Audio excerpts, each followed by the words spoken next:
설교 본문을 바꿨습니다. 마태복음 4장 12절로 22절입니다. 마태복음 4장 12절로 22절 말씀.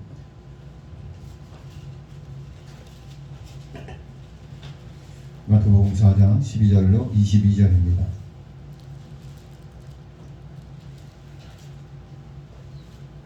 마태복음 4장 12절로 22절. 예수께서 요한이 잡혔음을 들으시고 갈릴리로 물러가셨다가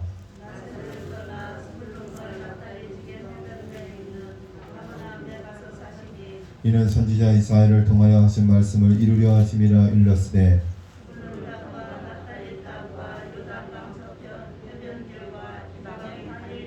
흑암에 앉은 백성이 큰 빛을 보았고 사망의 땅과 그늘에 앉은 자들에게 빛이 비치었도다 하였느니라.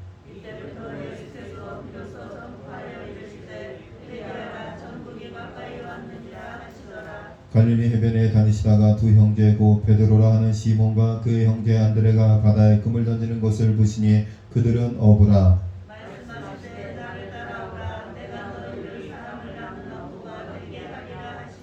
그들이 곧 그물을 버려두고 예수를 따르니라.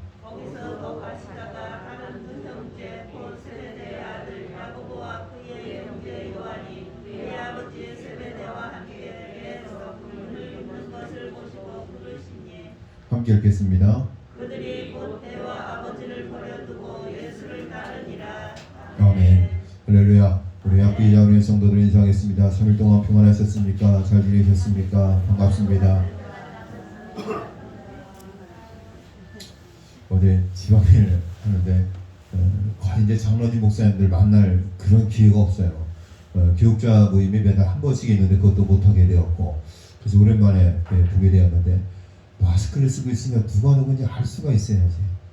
정말 얼굴을 알 수가 없어서 보면서도 그냥 지나치기도 하고 누군지 이제 쳐다보기도 하고 그랬습니다. 우리 김경수 선생님 기도하신 대로 요즘 마스크 안 쓰고 있으면 사람들이 피합니다. 그래서 마스크 안 쓰고 정말 자유롭게 생활할 수 있는 그 날에 속해 올 수 있었으면 참 좋겠다. 제가 전에 설교하면서 그런 말씀 한번 드렸잖아요. 이적이라는 가수가 불렀던 당연한 것들인가요? 우리가 늘 당연한 것들 만나면 서로 반가워하면 끌어안고 또 어깨를 두드리고 악수하고 했던 것이 일상인데 그 일상이 정말 소중한 것을 몰랐다. 그런 가사 내용이 있습니다. 이런 시간들을 통해서 정말 우리가 당연하게 누렸던 것들에 대한 소중함을 다시 한번 느끼고 깨닫는 그런 기회가 될 수 있었으면 좋겠습니다. 지난 금요일 1월 29일 중앙일보의 연세대 철학과 명예교수인 김영석 교수의 인터뷰가 기사가 실렸습니다.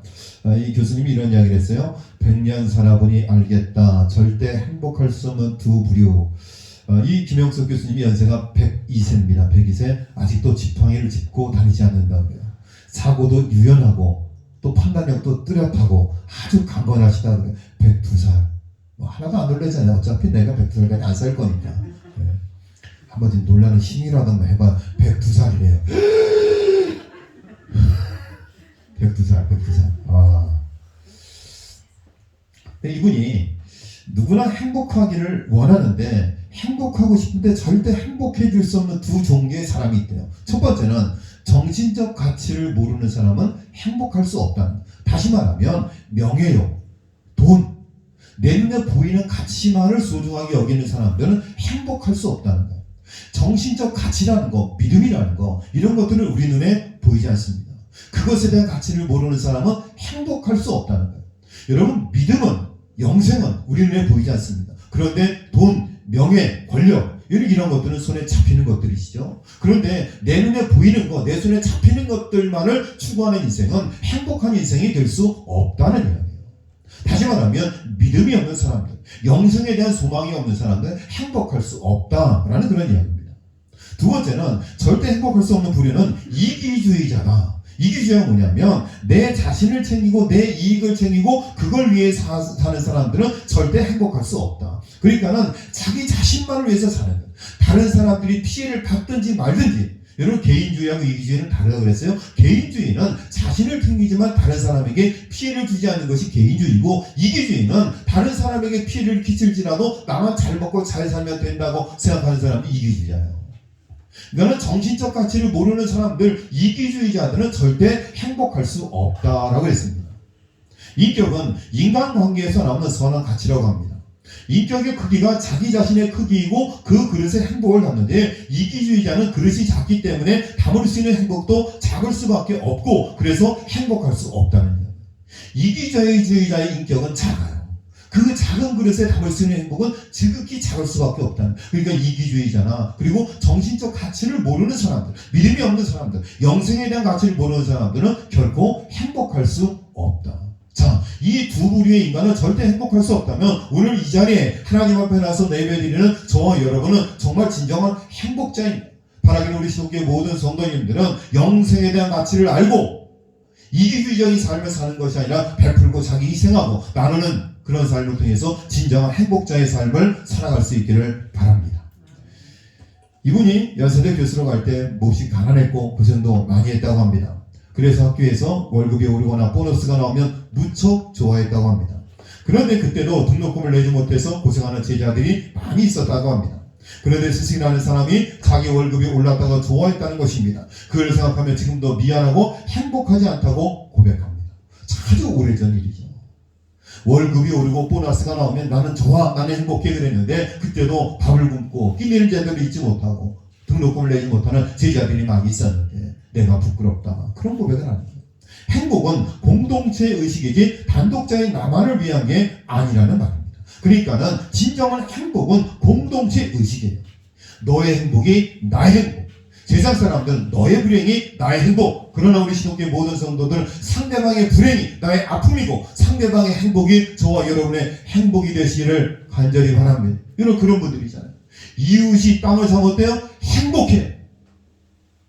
김경수 집사님이 땅을 샀어요. 앞에 한 500평 땅을 샀어요. 할렐루야! 하나님 김경수 집사님 땅을 사게 해주셔서 감사합니다. 그리고 이순환 원사님 대신 감사헌금을 하는 할렐루야! 그게 진짜 행복이라는 거예요. 그냥 집사님이 땅을 사면 배가 아파가지고 어떻게 보면 어때? 저 땅 오르면 어떡하지? 우리에겐 그런 분이 한 분도 없잖아요. 102세 기자가 이런 이야기 했어요. 김영석 교수는 올해 102세라고 하는데 그 나이에도 지팡이를 짚지 않을 정도로 육체적으로 건강하고 육체적 건강뿐 아니라 정신력과 기억력, 사고력과 판단력이 놀라울 정도로 유연하고 열린 사고 역시 젊은이들 못지 않다. 그 김영석 교수를 인터뷰한 종교 기자가 그를 인터뷰하고 나서 느낀 소감을 그렇게 적었습니다. 그 인터뷰 기사를 보면서 정신적 가치가 얼마나 중요한가를 이야기하기 위해서 그는 예를 들고 있는 것입니다. 정신적 가치를 알 때 행복해질 수 있다는 말은 표현만 다를 뿐 성경적인 교훈과 같습니다. 주님은 산상수훈에서 팔복을 선언하시면서 정신적 가치를 물질적 가치보다 앞세우셨습니다. 사람들과 제자들이 끊임없이 물질적 가치를 추구하고 그것을 이루어주기를 요구했지만 주님은 그것을 거절하고 정신적 가치에 집중하셨습니다. 정신적 가치가 그만큼 중요하고 인간의 행복을 위해 절대적으로 필요한 것임을 아셨기 때문에 그렇습니다. 오늘 본문을 통해서 예수님께서 진정한 가치, 예수님이 무엇에 우선순위를 두고 있는가, 예수님이 생각하는 가장 중요한 핵심적 가치는 무엇인가, 그것을 함께 나누기로 합니다. 먼저 주님은 생명을 구원하는 일을 최고의 가치로 여기셨다. 자, 따라합시다. 생명 구원. 예수님께서 가장 중요하게 여긴 첫 번째 가치는 영혼 구원, 생명 구원. 출애굽기에는 하나님께서 이집트에서 종살이하던 이스라엘 백성을 구원해 약속의 땅 가나안으로 인도하는 내용이 담겨 있습니다. 출애굽기 본문을 보면 하나님께서 이집트를 떠나는 이스라엘 백성들에게 하나님에 대한 믿음을 각 장마다 강조하는 것을 알 수 있습니다. 출애굽기의 내용을 잘 보여주는 영화 중에 이집트 왕자라는 애니메이션 만화 영화 작품이 있습니다. 이 영화에도 어김없이 믿음을 강조하는 장면이 나옵니다. 이집트 왕 파라오의 학정에 고통받는 이스라엘 백성을 구원하기 위해 하나님은 모세를 부릅니다. 하루는 모세가 이스라엘 백성들을 한자리에 모아놓고 다음과 같은 이야기를 합니다. 이스라엘 백성 여러분, 이집트 왕 파라오는 우리에게서 모든 것을 빼앗아갈 수 있습니다. 그는 우리의 재산을 빼앗을 수 있습니다. 그는 우리의 아이들을 빼앗을 수 있습니다. 심지어 우리의 생명까지도 빼앗을 수 있습니다. 그러나 파라오가 결코 빼앗을 수 없는 것이 있습니다. 그것은 우리 안에 있는 무엇입니까? 땡땡. 여러분, 파라오가 생명도 빼앗을 수 있고 재산도 빼앗을 수 있고 다 빼앗을 수 있는데 결코 빼앗을 수 없는 것이 있습니다. 그것은 뭐예요? 하나님을 향한 뭐예요? 믿음이에요. 믿음은 빼앗을 수 없습니다. 그런데 그 믿음이 우리를 구원합니다. 예수님께서는 생명 구원을 강조하셨습니다. 우리가 어떻게 구원받아요? 믿음으로 구원받아요. 예수님이 고향인 나사렛을 떠나서 공생애를 시작한 곳은 갈릴리 해변에 있는 가버나움이라는 도시였습니다. 그런데 예수님께서 공생애를 시작할 때 왜 예루살렘이라는 대도시에서 시작하지 않고 작은 갈릴리 해변의 가버나움에서 복음 사역을 시작했을까? 왜 복음 사역의 근거지로 삼았을까? 우리나라의 그 정치인들이 신년이 되면 가는 곳이 있습니다. 대통령이 되면 가는 곳이 있습니다. 어딜 갈까요? 현충원을 가요. 현충원에 가서 뭘 할까요? 자신의 가치관, 무실역행, 뭐 이런 얘기 씁니다. 자신의 정치적 가치를 쓰는 거예요. 왜 현충원에 갈까요? 이 나라 이 민족을 위해서 피 흘려 돌아가신 영령들 앞에서 다짐하는 거예요. 제가 당신들 앞에서 다짐합니다. 저는 다른 대통령이 되겠습니다. 다른 정치인이 되겠습니다. 정당 대표가 되어도 현충원에 가서 참배합니다. 새해가 되면 참배합니다. 자신의 결의를 다지는 거예요. 내 첫 행보를 어디에서 시작할 것인가, 그것은 매우 중요하고 의미가 있다는 이야기예요. 예수님께서 공생애를 시작할 때 가버나움이라는 곳에서 공생애를 시작을 했습니다. 그러면서 제일 먼저 선포하는 말씀이 뭐냐면 회개하라, 천국이 가까웠느니라. 이 말씀을 선포하셨습니다. 이 첫 번째 선포를 통해서 예수님께서 이 땅에 공생의 사역을 하시면서 가장 우선순위에 두는 것이 무엇인가를 알 수 있는 거예요. 회개하라, 천국에 가까워하는 첫 번째 뭐예요? 생명을 구원하는 거예요. 생명을 구원하는 거예요.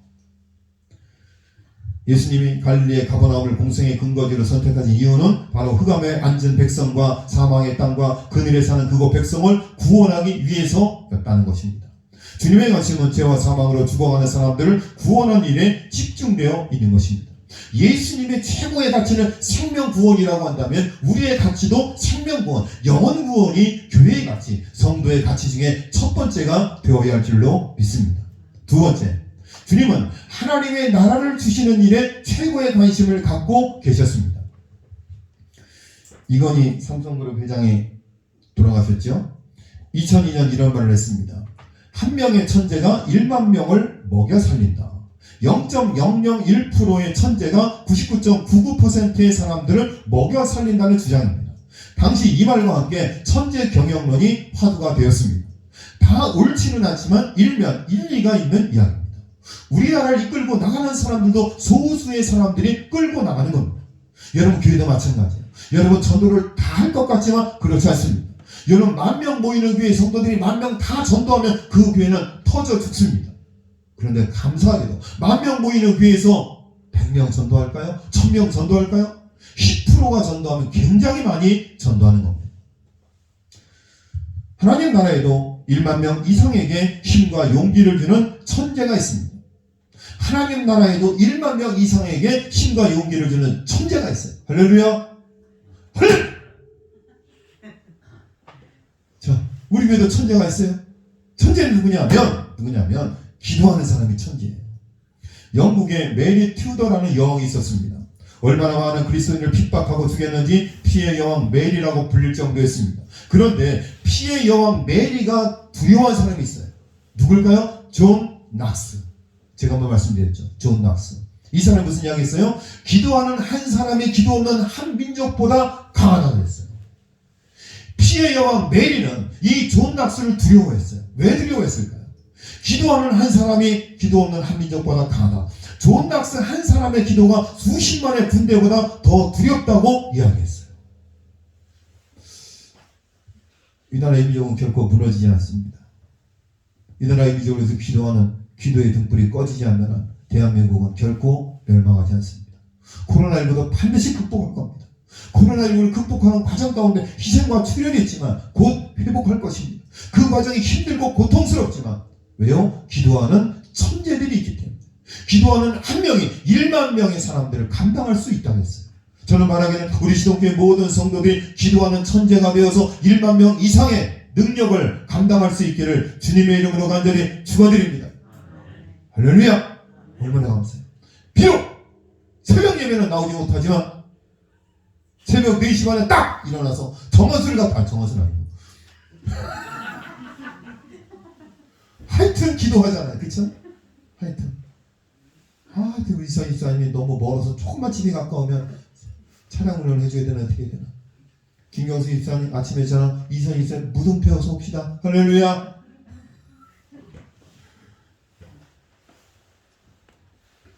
새벽 예배 나와서 기도하면 더욱더 좋겠지만 저는 우리 성도들이 각 가정에서 삶의 현장에서 살아가시면서 설거지를 하시다가도 밥을 짓다가도 커피를 타다가도 모내기를 하다가도 고추를 따다가도 배추를 따다가도 밥을 짓다가도 개 밥을 먹이다가도 닭밥을 주다가도 기도하는 줄로 믿습니다.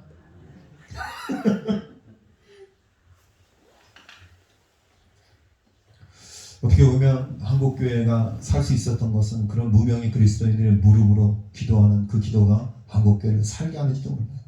여러분 스타 목사님들이 한국교회를 이끌고 나가는 게 아니에요.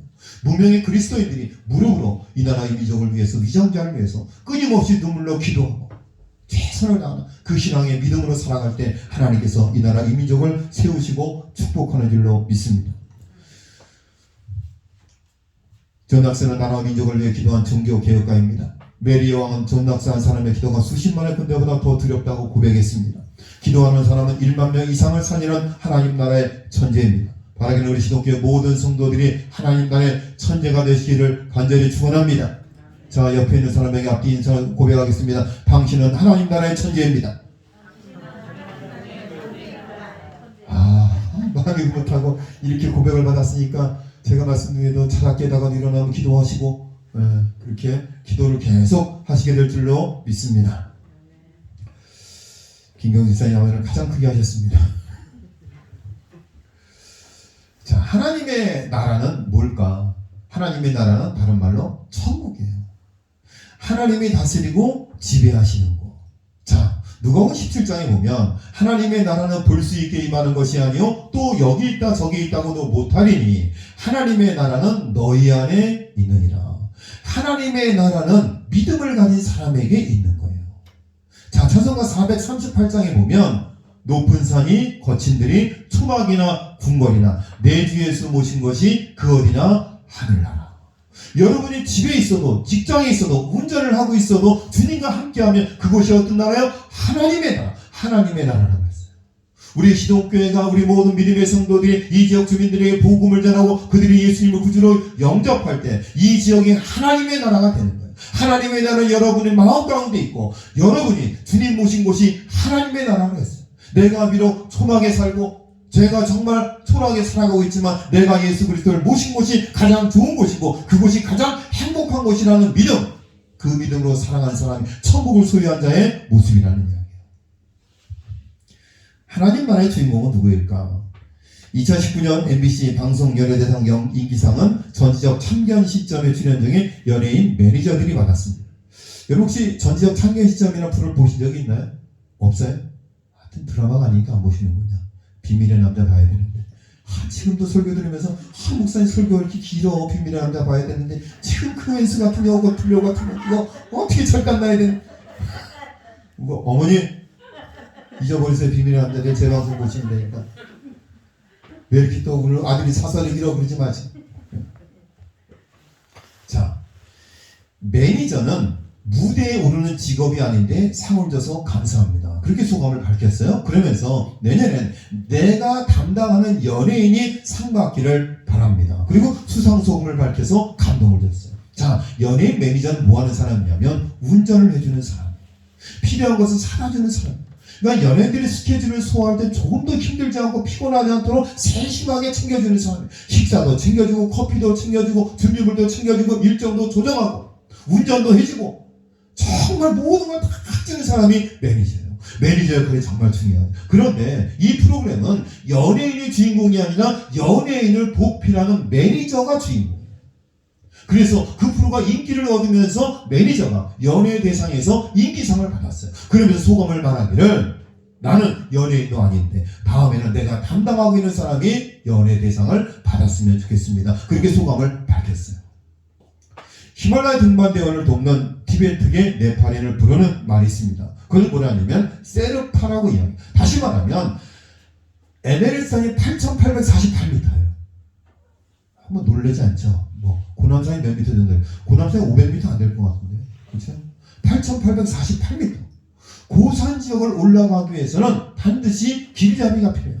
이 세르파가 짐도 들어주고 기후를 통해서 언제 정상 공략을 해야 되는지 모든 일정을 잡아주고, 그러니까 이 세르파가 없으면 이 등반대원들이 정상을 공격할 수가 없는 거예요. 아주 중요한 역할을 하는 분들입니다.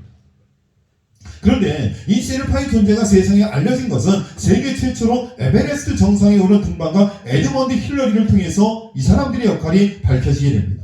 그가 정상에 올랐을 때 세르파, 텐징 노르가이도 함께 있었습니다. 그러니까는 이 힐러리라는 사람이 등반가였고, 그리고 텐징 노르가이가 바로 세르파였어요. 그러니까 이 텐징 노르가가 힐러리를 돕는 세르파의 역할을 하는 사람이었습니다. 짐도 들어주고 도와주는 사람.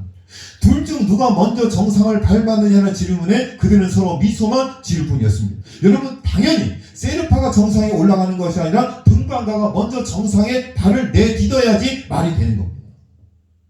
훗날 힐러리는 텐징이 먼저 정상 아래에 도착했지만 뒤처진 자신을 30분 기다려주고 먼저 정상을 밟게 했다고 고백합니다. 그러니까 이 세르파는 등반가가 올 때까지 30분을 기다려준 거예요.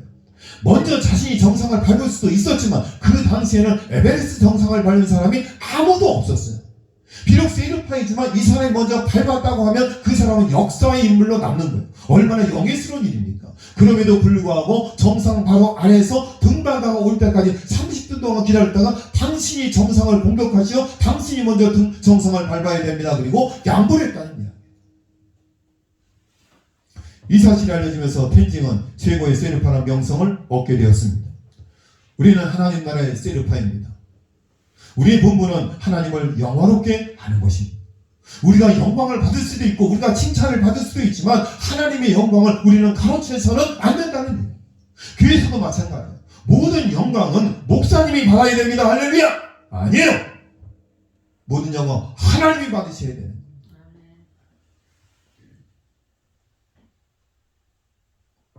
근데 이게 생각보다 쉽지가 않아요. 내가 했다고 말하고 싶은 마음이 있어요. 내가 했다고 그러신 마음이 있잖아요. 내가 다 했어! 내가 다 했어. 우리 어머니가 이제는 저 누나네 갔으니까 하는 얘기지만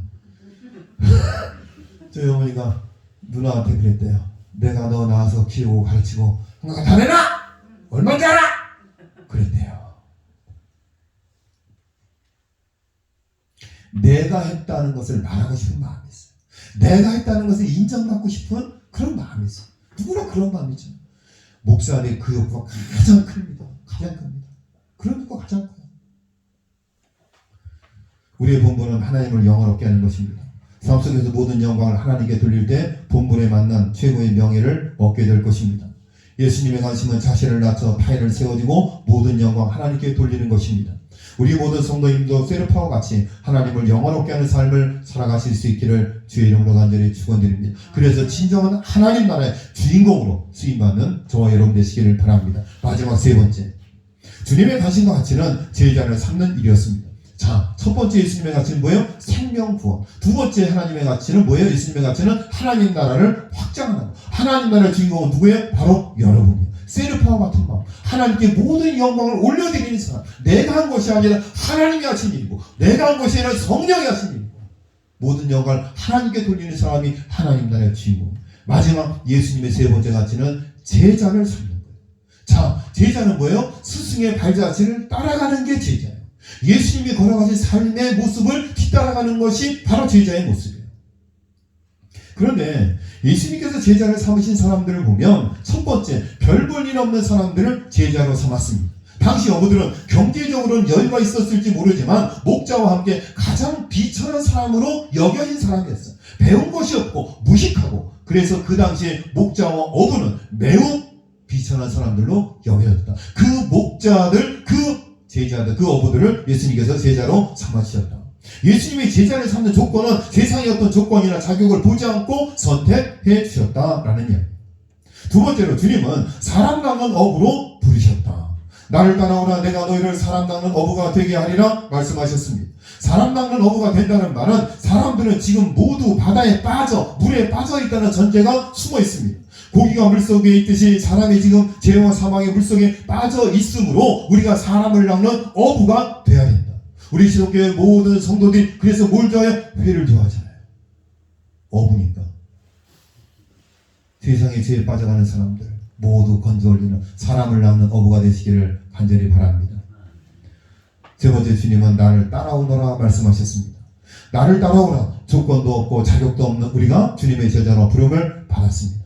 그런데 맡겨진 사명은 사람을 낚는 엄청난 일이었습니다.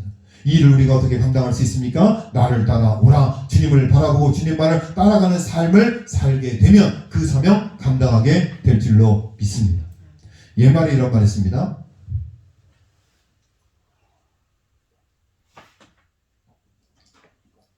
앞 달구지 넘어진 데서 뒤 달구지 넘어지지 않는다. 자, 이게 무슨 말일까요? 앞 달구지가 넘어진 데서 뒷 달구지는 넘어지지 않습니다. 자, 우리 황희서 집사님이 달구지를 끌고 다 시골길을 걸어가다가 웅덩이가 있어 푹 빠져갖고 이게 뭐 빠져나가지 못하는 거예요. 뒤에서 제가 달구지를 끌고 가다 그 모습을 봤어요. 저는 어떻게 할까요? 황 집사님이 빠진 데를 피해서 싹 지나가는 거예요. 그런 이야기. 앞달구지 넘어진 데서 뒷달구지 넘어지지 않는다. 이 속담이요. 앞서 가던 달구지가 넘어지면 뒤에 따라가던 달구지는 자연스럽게 조심한다는 의미가 있어요. 앞선 달구지가 넘어진 곳에서 또 넘어지지 않으려고 조심하는 것입니다. 앞서 간다는 것은 그런 것입니다. 넘어지는 위험을 감수해야 합니다. 뒤따라간다는 것은 그런 의미입니다. 같은 잘못을 반복하지 않는 것입니다. 예수님의 발자취를 우리는 따라가는 거예요. 우리는 선구자의 삶을 따라가는 거예요. 믿음의 선배들을 따라가는 거예요. 그들이 넘어지고 쓰러지고 실패했던 그것을 반복하지 않기 위해서 그 모습을 보면서 우리는 조심하고 또 조심하는 거예요. 같은 잘못을 반복하지 않는 거예요. 세상으로 제자들을 파송하기 전 먼 길을 걸어 고향을 찾은 예수님은 고향 사람들에게 배척을 당합니다. 예수님이 배척을 당할 것을 모르셨을까요? 아셨을 거예요. 어쩌면 예수님은 세상으로 나아가야 할 제자들을 가르치고 있는지도 몰라요. 뭘 통해서요? 자신이 고향에 가서 고향 사람들에게 배척당하고 무시당하는 모습을 삶을 통해서 보여주는 거예요.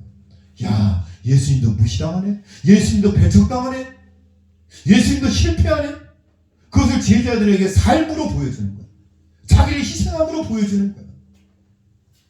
보아라, 복음을 전하는 사람은 가장 가까운 사람에게도 무시당하고 배척을 당한다. 복음 전한다고 사람들이 손뼉을 치고 존경할 것으로 생각하지 말아라. 그렇게 자신의 삶을 통해서 고향에서 배척당하는 실패하는 모습을 통해서 제자들에게 앞달구지의 모습을 통해서 보여주는 거예요. 너희들은 나와 같은 실수를 반복하지 마. 혹시 너희들이 복음을 전하다 실패하고 조롱을 당하고 멸시를 당해도 낙심하지 마라.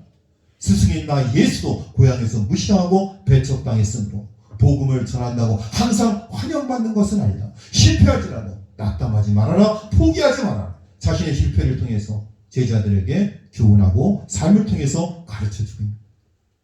우리도 다음 세대에게는 앞달구지가 되어야 합니다. 우리 믿음의 후배들에게 앞달구지가 되어야 됩니다. 우리가 실패할지라도 우리가 힘들지라도 그 믿음의 길을 걸어가면서 때로는 넘어질지라도 또다시 일어나서 믿음의 길을 걸어가는 그 모습을 후배들에게 보여줘라.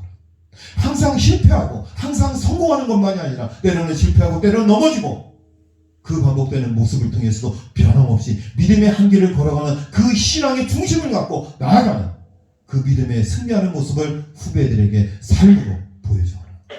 바라기는 여기에 난 우리 권사님, 장로님, 집사님들이 시도롭게 앞달구지가 되시기를 주의 이름으로 간절히 축원합니다. 여러분, 앞달구지는 위험을 감수해야 됩니다. 아무도 가보지 않은 길을 가야 됩니다. 때로는 내가 실패하고 넘어지고 딛고 일어나는 것을 후배들에게 보여주는 것을 통해서 그들의 믿음이 성장하고 그들이 참된 하나님의 제자가 되는 줄로 믿습니다. 어려워도 주님을 바라보아야 하고 고난이 닥쳐도 주님만을 바라보아야 하고 어떤 일이 닥쳐도 주님만을 바라보고 나아갈 때 주님이 공급하시고 주님이 채워주시고 주님이 능력 주시고 주님이 사명을 감당하게 하실 줄로 믿습니다. 예수님의 우선적인 가치가 첫 번째, 예수님의 첫 번째 가치는 뭐예요? 생명구원. 두 번째는 하나님 나라. 내 주 예수 모신 곳이 그 어디나 하늘나라.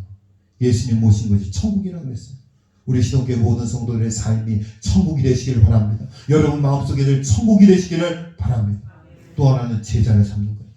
여러분이 앞달구지가 되어서 믿음의 후배들에게 삶으로 그들을 교훈하고 용기를 주고 세워주는, 그래서 믿음의 제자의 삶을 잘 살아서 우리 시동교회가 아름다운 믿음의 유산을 대대손손 이어갈 수 있기를, 그래서 여러분의 신앙의 모습이 믿음의 후배들에게 계속해서 좋은 모습으로 기억되어지고 회자되어질 수 있는 아름다운 신앙의 삶을 살아갈 수 있기를 주님의 이름으로 간절히 축원드립니다. 사랑과 은혜가 많으신 하나님 아버지 감사합니다. 1월이 다 지나고 이제 2월이 되었습니다. 하나님, 2월달에는 명절도 있습니다. 또 코로나19로 인해서 많은 어려움도 있습니다. 하나님 아버지, 우리 시동교회를 지켜주시고 이 나라의 민족을 긍휼히 여겨주시옵소서. 하나님 아버지, 기도하는 한 사람이 10,000명을 감당한다고 했습니다. 기도하는 한 사람이 기도 없는 민족보다 강하다고 했습니다. 기도하는 존 낙스를 메리 영은 두려워했습니다. 하나님 아버지, 한국교회가 살아있음을, 한국교회가 능력 있음을, 아직도 기도의 불이 꺼지지 않고 이 나라의 민족을 위해서 무릎으로 기도하며 나아가는 기도의 천재들이 있기 때문에, 하나님 나라의 주인공이기 때문에 이 나라는 소망이 있는 줄로 믿습니다. 우리 시동교회 모든 성도들이 하나님 나라의 주인공이 되게 하여 주시며 저들의 마음에 하나님의 천국이 임하기를 간절히 바랍니다. 하나님 아버지, 우리 모든 믿음의 성도들이 앞달구제가 되어서 믿음의 후배들에게 참된 제자의 삶을 살아가는 모습을 통해서 보여주고 격려하고 세워줄 수 있도록 축복하여 주시옵소서. 이 모든 말씀 예수님의 이름으로 기도드렸습니다. 아멘.